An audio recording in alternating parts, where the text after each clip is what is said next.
Heavy rain poured down the night of London as Prince Harry ran while carrying a suitcase covered in blood. He barely stumbled around the corner of the narrow alley, his breath heavy, chest heaving, his eyes wildly scanning every shadow. His leather shoes had been soaked, and his jacket had been torn from the sleeves, the marks of sharp incisions that had come from who or what. Behind the dim streetlights, the figure of an old man in a thick woolen coat and a wooden stick stood sculpted. His gaze poked towards the suitcase Harry was holding tightly.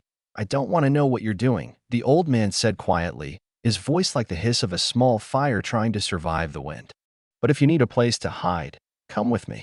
Harry didn't answer. His eyes were full of fear. But his body, almost collapsing, could only follow the sound like a child lost in the storm. It was the night when an old man's simple kindness saved a prince's life, and inadvertently opened the door to a secret that had been buried for more than 2 decades. The rain was not just a backdrop that night, it was a symbol of cleansing and revelation. One by one, Harry's usual layers of life, covered in palace protocol, began to unfold through this urgent and brutal situation. In this first episode, the reader is given no space to relax. The tension bites right from the first sentence. In a shabby-looking but warm little house in the south of London, an old man named Albert Croft served hot tea to Harry, who was now wearing only a wet white t-shirt. The blood from the suitcase was gone, replaced by deep curiosity. "Who are you really?" Albert asked without further ado. "Not the way you dress, but from your eyes. Your eyes hide more than fear." Harry looked straight at his cup. His hands were shaking.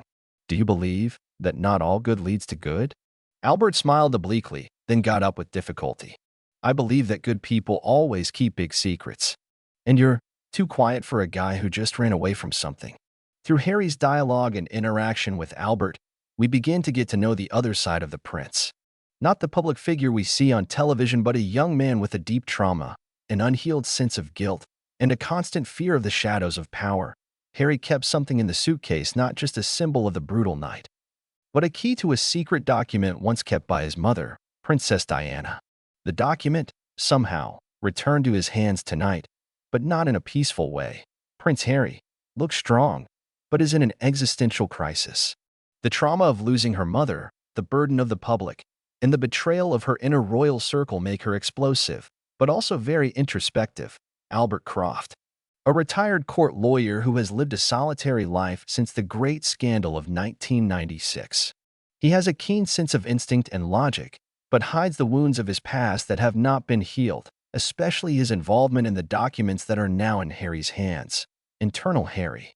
The moral dilemma between exposing truths that could shake the monarchy or keeping them for the sake of national security. External. The palace's secret agents are now hunting him. Harry's every step could be the end of his life or the beginning of a change in British history. After the escape scene and the tension in the alley, the reader is invited to breathe through the emotional interaction between Harry and Albert. However, the calm was only temporary. At midnight, Albert's home phone rang. No one knew the number, not even his neighbors. Albert raised, then his face turned stiff. He heard only one sentence on the other end, a female voice whispering in a cold tone. "You swore never to get involved again, Albert. But now, your time is up." Harry looked at Albert, who slowly put down the receiver with trembling hands. "What does that mean?" asked Harry. Albert looked up, his eyes no longer friendly. "Whatever you bring tonight, Harry, it's not just threatening your life, but also my life. And maybe the whole country." Episode 1 instills a great mystery.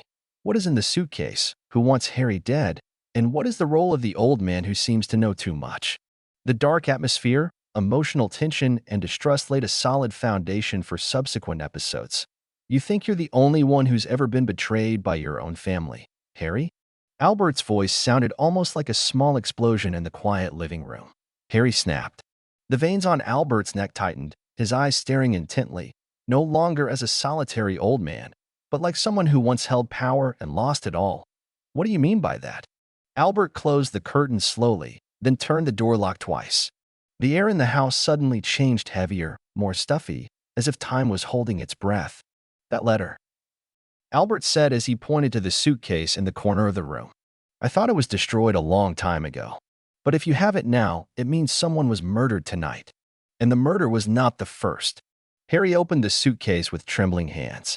Inside, in addition to the bloody shirt he was wearing that night, was a tuft of ancient envelopes, sealed with red wax with now-defunct royal symbols. "A letter from my mother," Harry said softly. Albert did not react.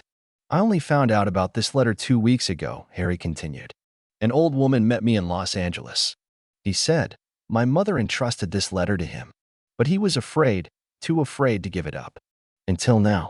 Albert closed his eyes for a moment, then sat back down. "It's not just a letter, Harry. That's a confession. About something that even the Queen would like to be buried deep in." Albert began to tell slowly, stammering about his past as Princess Diana's personal legal advisor. He is not just another royal lawyer, but the last confidant of the princess, after all betrayed. Before the accident, Diana had visited my house. He was crying, like a child. He said he had evidence about palace finances, about public manipulation, even about someone who might not be who we thought he was. Harry stiffened. "Who?" Albert looked straight into Harry's eyes. "Your father." Harry felt the world around him collapse. That statement not only shook him, but revived an old wound, a doubt he had harbored since adolescence. There were whispers in the media, there were rumors, there were mismatched pieces of DNA that were quickly silenced. But he never dared to believe it. "And you knew this all along?" asked Harry in a broken voice. Albert nodded slowly. "I know, but I'm also scared. I thought that if I kept quiet, I'd protect Diana. But I was wrong. And now, the only way to make up for it is to make sure you're safe." Suddenly, the sound of shoe steps was heard from outside the house. Two shadows moved quickly past the window. Albert immediately got up, opened the chest of drawers, took out an old gun. "Listen to me, Harry. They won't let you live if you carry that letter. And they won't let me live if I help you."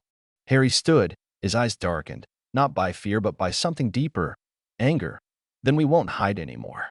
We're going to take this letter public." Albert looked at her for a long time, then smiled a little. "You are your mother's son." The sound of glass breaking from behind. Someone broke into the kitchen. Albert shot once. The clatter was deafening. "Run!" Albert cried, throwing the pin drive at Harry. Harry ran to the front hallway. But before I could get out, bang, another gunshot. But not from Albert. Blood dripped from under the kitchen door. Harry turned around, his body frozen. Albert did not answer. Footsteps were heard from the direction of the kitchen, slow, heavy. A man in a black suit and an unknown face appeared, carrying a pistol with a silencer. He smiled at Harry. "Good evening, Your Majesty. It's time to go home." Harry held the flash in his pocket tightly. He's out of breath. "No. Now it's your turn to be destroyed." House lights out. It's raining again. And a shadow from the past has just revealed its most violent face. "My name is not Harry. Me, just a new gardener," said the man in the shabby suit with a calm look. But behind those wide, brimmed glasses and hats, the all-too-familiar blue eyes implied danger. Prince Harry is alive and is infiltrating back into the heart of his enemy Buckingham Palace. 1 week has passed since the shooting at Albert's house. Harry managed to escape with the help of someone he didn't expect, a former MI6 intelligence agent, Clara Northwood, who was once a close friend of Princess Diana. "I owe everything to your mother," Clara said when they first met in an abandoned warehouse on the outskirts of London. "He saved me from an operation that could have left me dead on the battlefield. Now it's my turn to save his son." Clara fakes Harry's identity as a gardener for the Western Palace residence, a position that allows access to an old document storage room and a secret passage leading to the basement where secret royal papers are kept. But infiltrating the palace is not just a game of disguise. It was a psychological fight. Because there, every corridor is full of shadows of the past and betrayal. Behind the gardener's green uniform and partially hidden face, Harry keeps the war in his own mind. He saw his father, Prince Charles, from a distance, standing on the balcony with Camilla, smiling, as if life was going normally. Does he know I'm not his daughter? What does he kill Albert? The questions gnawed at his soul, slowly growing doubts of everything he had ever considered real. That I in the restroom where the staff were resting. Harry slipped open the flash that Albert had given him. "What's in it?" Cut of Princess Diana's voice recording. "If I don't survive, please tell Harry that the truth is always more important than the crown, and that true love does not always come from the blood." One night, As Harry sneaked into a secret basement, he realized the secret door he was using had opened first. Someone else was looking for the letter that he crouched down, holding his breath. In the distance, the sound of footsteps and flashlights flickered. Two men dressed in black opened the file cabinet and rummaged through its contents. And in the midst of that tension, one of them whispered, "If we fail tonight, the Duke of Edinburgh himself will hide our bodies." The name froze Harry's blood. Duke of Edinburgh, a shadowy figure from his childhood, always calm, too calm. As it turned out, the guy is still playing in the shadows, and now he is the main player in the hunt for the letter. Harry finally found one of the old envelopes, dusty and almost fragile. On it was written with a handwriting he recognized, Diana. He opened it. The letter was written 2 months before his death. "My dear Harry, if you're reading this, then I've failed to protect you. But listen, blood doesn't determine who your family is. The heart chooses. I once loved someone, not Charles. He's different, but I do not regret loving him, because from that love, you were born." Harry sat down.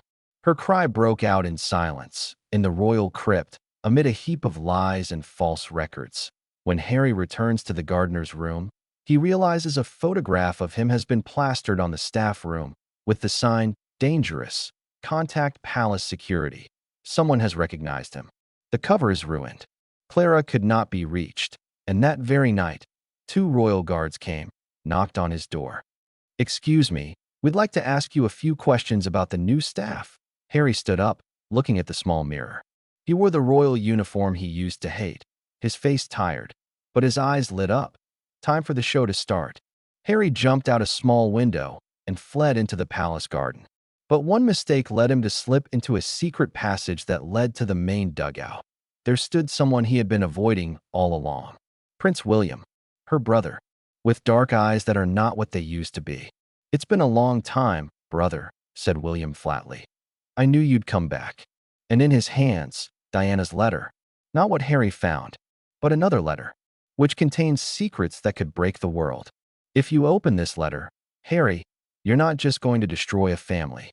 You're going to destroy the world I'm trying to protect." William's voice sounded like a death whisper, soft but full of poison.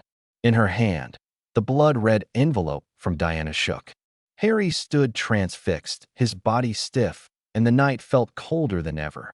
William and Harry stand just meters apart inside the palace's secret rooms, where the kingdom's bloody history is buried behind golden walls and sumptuous carpets. No more brotherly smiles. No hugs. There is only an inner duel between 2 men who both feel betrayed. "I've been looking for you for years," William said. "Not because I want to help you, but because I wanted to make sure you didn't open the letter." Harry clenched his hands. "What are you afraid of, Will? What did you write there?" William approached. Blue eyes are sharp, like leaving no sense of love. "I'm not the martyr you think I am." He knows something about who should sit on the throne. And it wasn't me, not Charles, and maybe not you. In a parallel scene, Clara Northwood opens one of the secret storage cabinets in Diana's old, long-sealed mansion. He finds a pink diary that looks like a child's toy, but inside it, strange symbols, pseudonyms, and secret code puzzle pieces. If one day the world seems unfamiliar, look for the word lotus among the snow. That's the key. They called it the Genesis Project. Do not believe anything from their lips, even from your father's lips. Clara raised her head. "Lotus? Snow? Genesis?" His eyes widened. "Oh my God. It's not just about family. It's about identity, DNA, and experimentation." Back at the palace, William presented Diana's letter to Harry. "You can burn it now, and all will be done. I'll close all the files. Clara will be gone. All recordings will be deleted.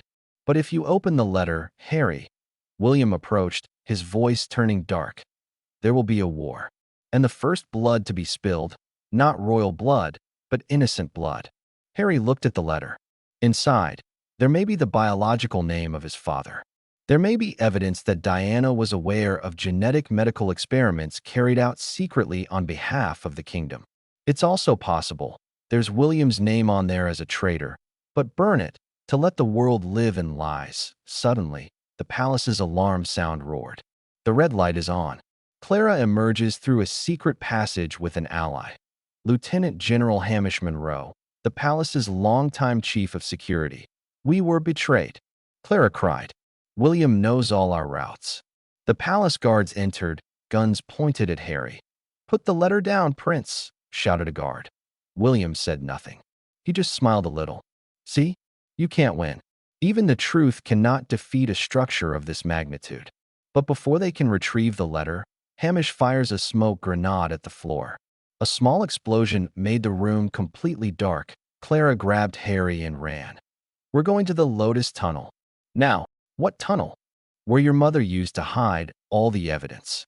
And maybe your real father. You must kill him, Clara, or everything will be ruined. The voice trembled in the dark air.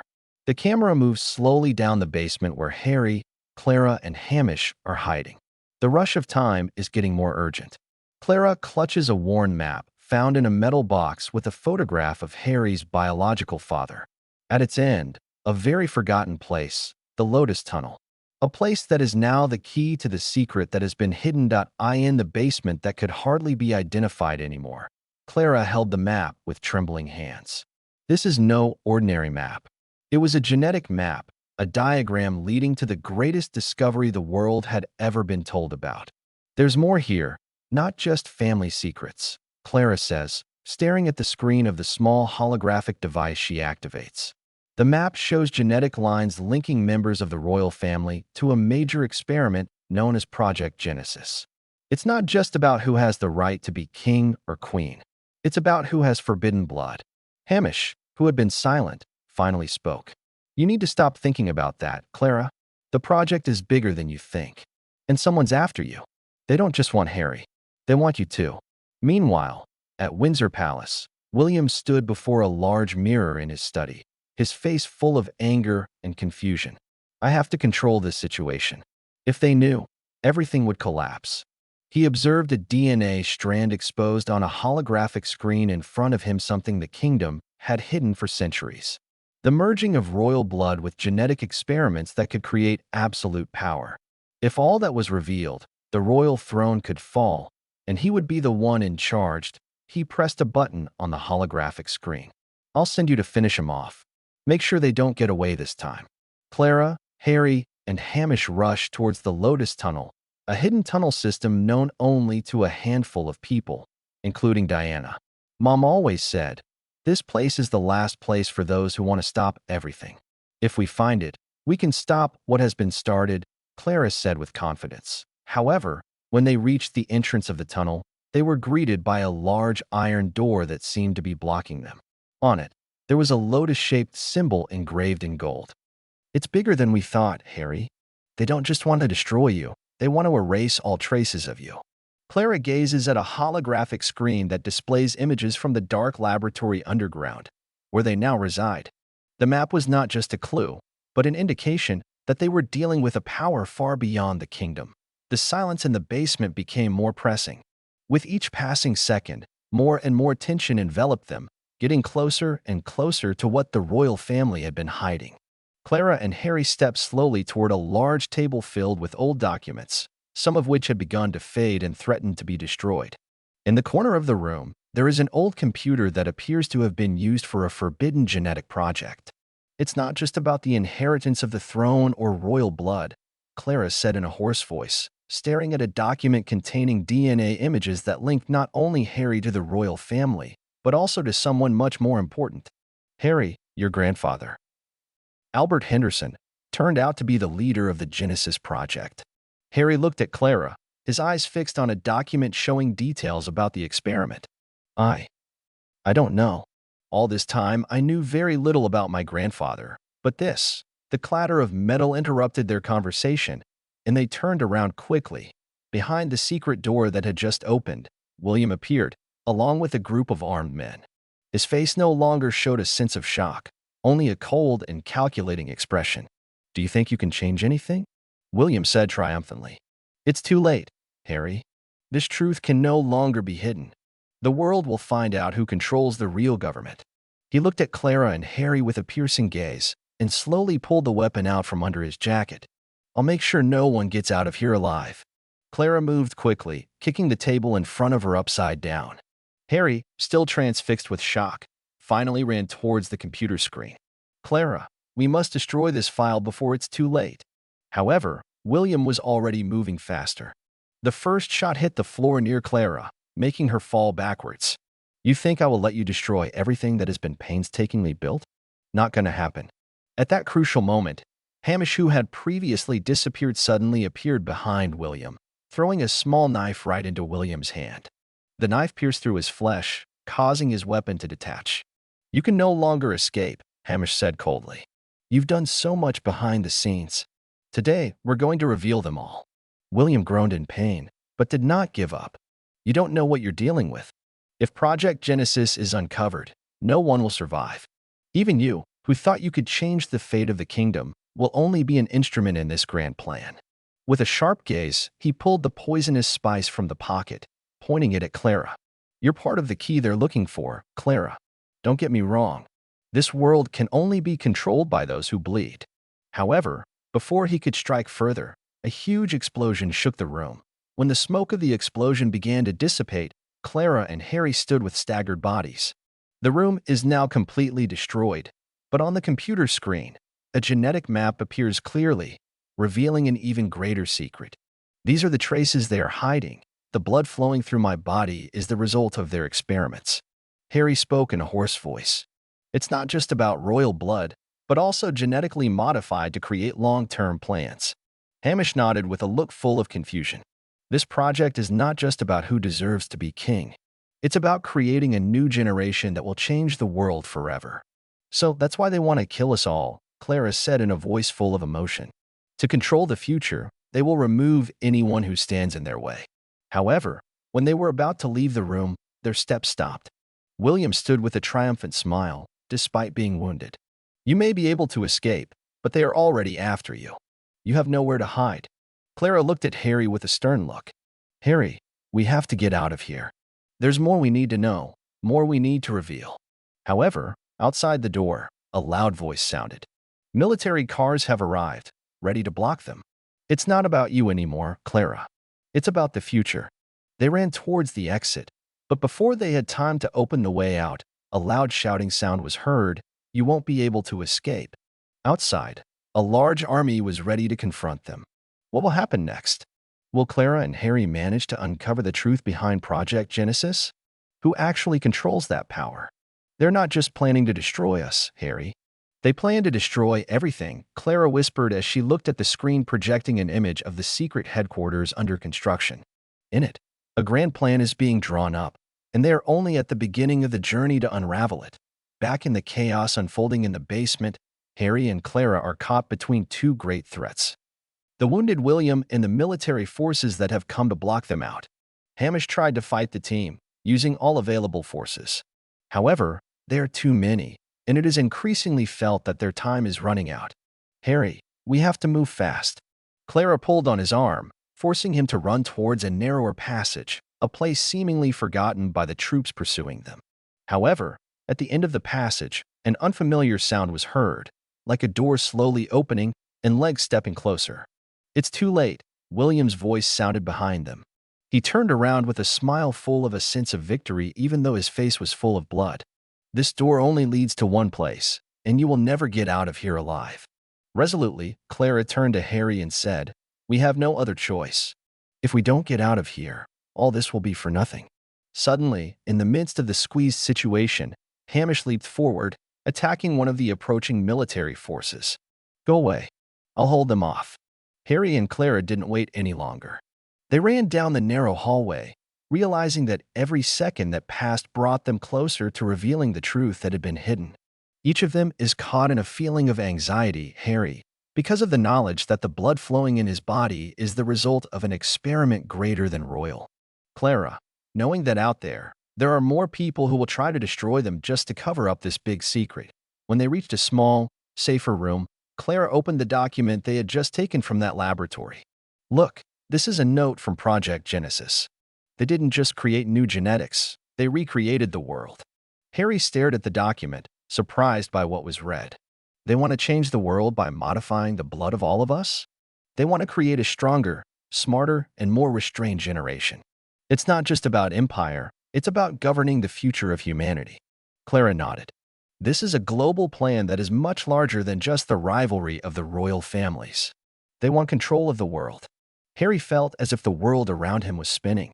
So, if this is true, am I also part of their experiment? Am I just a pawn in their grand plan? Clara held Harry's hand with confidence. No, Harry. You're more than just part of their experiment. You're the key to stopping them. In the middle of their conversation, Hamish suddenly appeared at the door, breathing heavily. I held them off long enough, but we have to leave soon. Other troops are already approaching, and we don't have much time. Harry and Clara looked at each other, realizing that they had to take action immediately. Hamish stepped closer, his face firm. There is one place you can go. A place known only to a few outside the royal family. But you must hurry. Clara asked suspiciously, where should we go? Hamish looked at them with a serious look. To the heart of Project Genesis. The place where the greatest secrets of the royal family are hidden, without you knowing. Harry was surprised. Are you sure it's safe? Why should we go there? Hamish stared intently because there lies the answer you were looking for. And also, the answer about who really controls this world.